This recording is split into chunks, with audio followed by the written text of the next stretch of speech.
Hey guys, in case your drone shots aren't getting how much cooling, we got a nice little rain, not anything too heavy. Let's see how it impacts both directions. Get over here.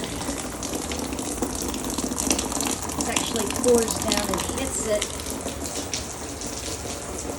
off the balconies above where it doesn't drain properly. And gathers here